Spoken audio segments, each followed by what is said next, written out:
Shine the spotlight on me, Leslies. Welcome to Staryu Saturdays with the juiciest dude around, Spider Staryu. I take Soul's place for covering some Nintendo news, hence the switch up. So let's dive right into this, shall we, my little Staryus?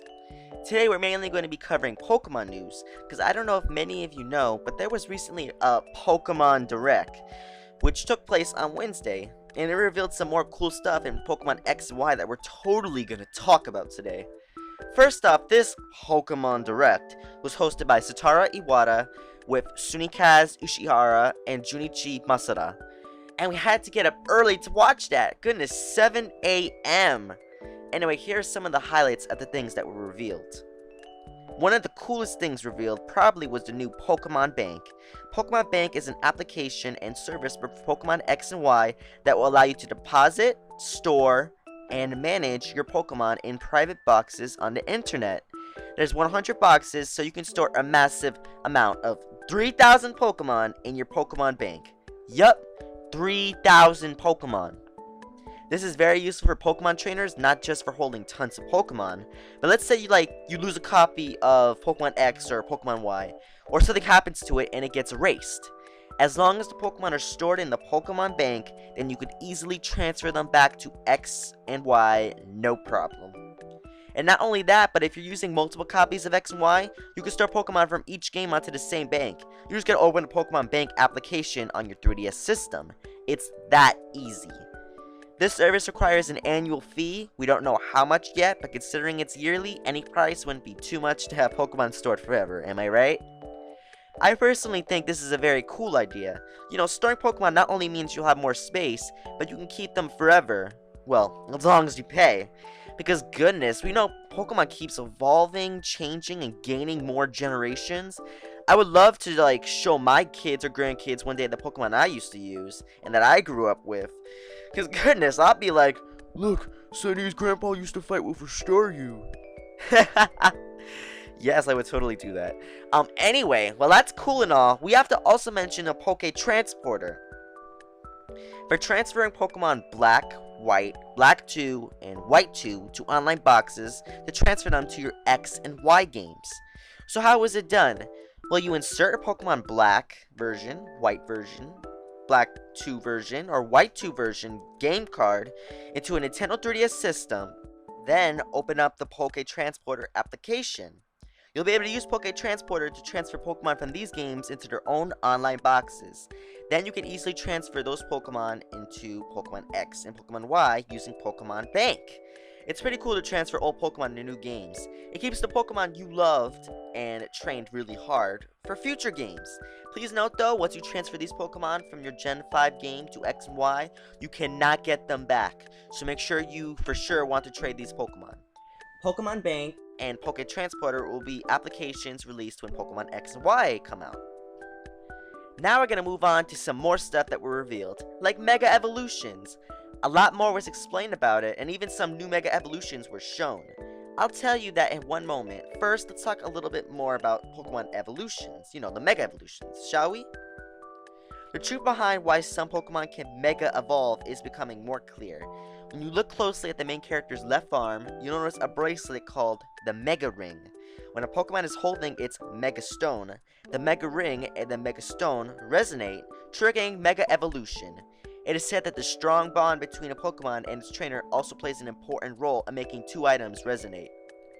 So basically, with the Mega Ring, specific Pokemon holding the Mega Stone and having high friendship with the Pokemon, you can achieve Mega Evolution. Of course, with Mega Evolution, the Pokemon becomes stronger in pretty much every aspect. Some gain new types, different abilities, better stats guaranteed, and etc. So everyone this coming generation can expect to have tons of fun with Mega Evolution. Now that I explained that, we can get to the more fun stuff. The 3 Pokemon who got Mega Evolutions, and those 3 Pokemon are our very own Kanto starters, Venusaur, Charizard, and Blastoise.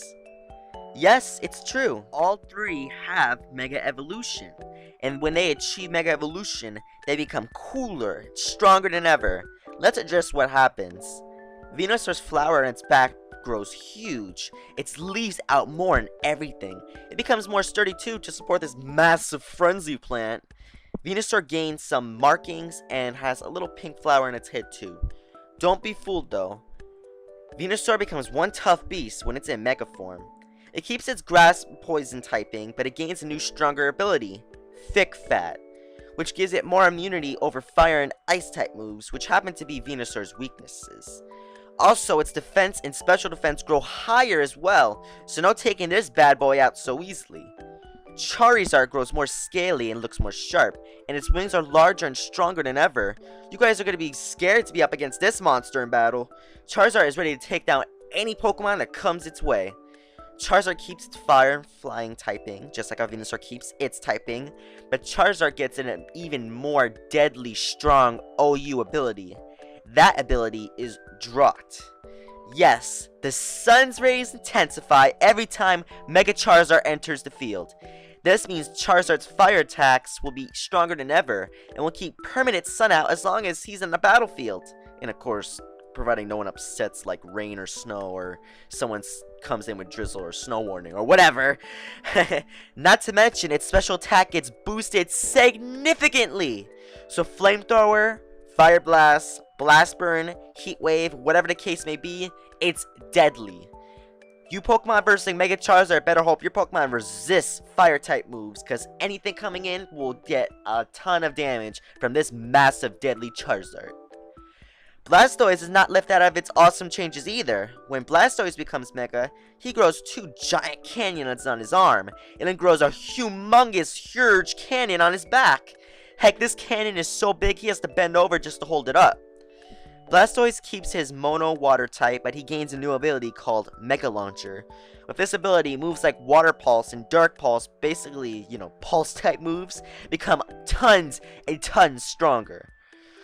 So I know some of you will be like, oh cool, I totally got to trade over my Gen 1 starter. Well, no need guys, because it's been released that once you get your Gen 6 starter from your friend in Pokemon X and Y, you get to pick a Gen 1 starter from the Professor Sycamore. So you can choose one of the Gen 6 starters, either Chespin, Fennekin, or Froakie, and then Bulbasaur, Charmander, or Squirtle. So you get 2 starters from different regions once you start the game. It's been 25 years since the release of Pokemon Blue version and Red version in North America, so this is a very nice throwback for Pokemon fans. There's one more bit of news for Pokemon fans who do not have a 3DS yet. Special edition Pokemon 3DSs have been announced. Pokemon X and Y themed 3DSs, one in blue and one in red, both with the awesome legendaries on it. These amazing special 3DSs will be released on September 27th in North America, so be sure to pick one up if you don't have one yet, or if you just want another one. And that's it guys, that is it for Staryu Saturdays. I hope you guys enjoyed all the Pokemon news that I covered. Be sure to leave a like and a comment about the news and tell me how you think I did and stuff. I really want to know. And I hope you enjoyed our little switch up this week. We all did different days and it was really fun. I hope you enjoyed them and we enjoyed doing something different for once. Expect future switch ups in the future, of course. Be sure to watch the podcast through Mario Party Legacy with your hosts, me, Spider Staryu, Super Zambazy, Toadette, Dark Boo, Barky, Soli, yes indeed, and Garrulus. Then for tomorrow, watch episode 10 of Blooming Flora. Flora and Olivia keep butting heads, and it's going to be really fun to see what type of arguments they get into. And then for Monday, back to our normal schedule, Toadette with Mushroom Mondays, where she will post 5 facts about a Nintendo franchise. The spotlight may grow dense now, but it's shining on me all the time, regardless of darkness. See my little Staryus later. Goodbye.